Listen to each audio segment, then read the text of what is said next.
Арганісты з расонаў.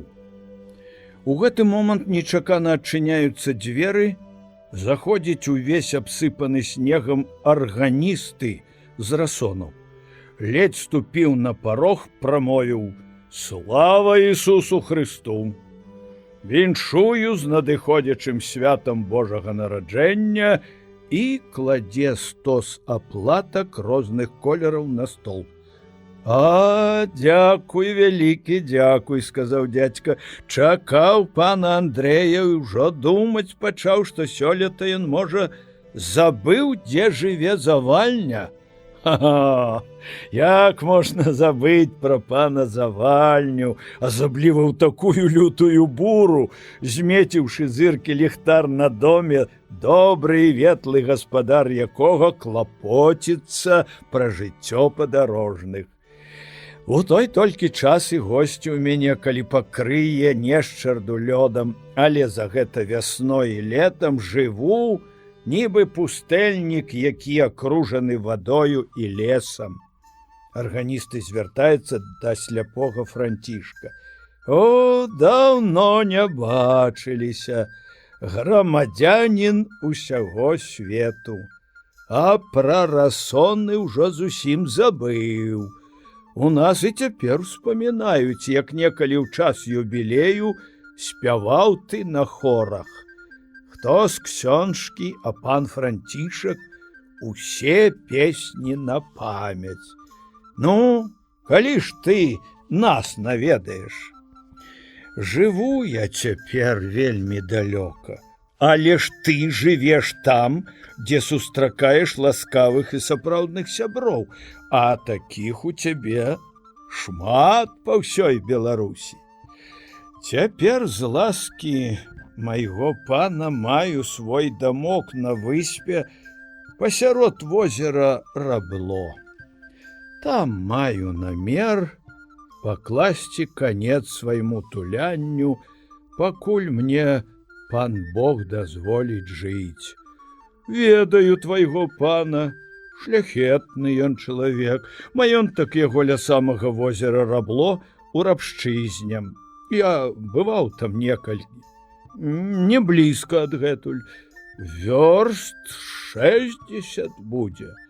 Але як мяне трасе, увесь змёрз, такі моцны, ой, такі мароз, ну, што нельга вытрымаць. «Вып'ем гарэлкі, пане Андрэй», – сказаў дзядзька, «а там вячэру цёплую прынясуць на стол, то і сагрэешся». «А, добра было б гарэлачкі, бо людзі кажуць, што гэты трунак у гарачае лета халодзіць, а ў зімовыя маразы і вятры грэе». Пасля гарэлкі і закускі павесялелы арганіст і сказаў: «Пан Завальня сёння мае гасцей, мае і новыя апавяданні. Кожны чалавек нешта адрознае ад іншых сустракае ў сваім жыцці, дык кожны адрознае ад іншых і расказвае. І Янка, філосаф езуіцкай акадэміі, мусіў ужо распавесці шмат гісторый. Чуў я, што калі ён быў яшчэ ў школах, дык вельмі любіў чытаць кніжкі. Ягоныя гісторыі вучоныя. Расказваў мне пра нейкія паганскія народы, што жылі, ой, Бог ведае, у якія даўнія часы. Імёны іх такія цяжкія, што на другі дзень ужо не памятаю. І я хадзіў да езуіта ў школы. Альвар і цяпер ведаю на памяць, перакладаў прамовы Цыцэрона і пра мастацтва, паэзіі. Гарацыі яшчэ памятаю, з Гарацыя памятаю яшчэ вось гэты верш. Варты ўсялякага ўхвалення той, хто паяднаў прыемнае з карысным. Але калі я ўбачыў, што гэта ўсё марнасць марнасцяў, не захацеў паглыбляцца ў далейшыя мудрасці. Навошта філасофстваваць? Лепш верыць сэрцам.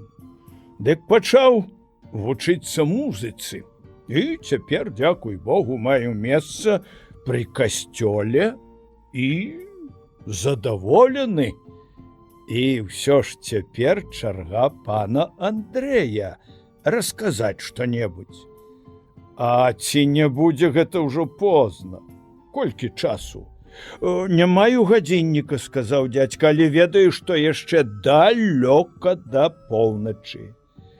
У мяне дома ёсць гадзіннік, памятка ад ксяндза пракуратара. Калі б'е, з'яўляецца зязюля і кукуе столькі разоў, якую выбівае гадзіну.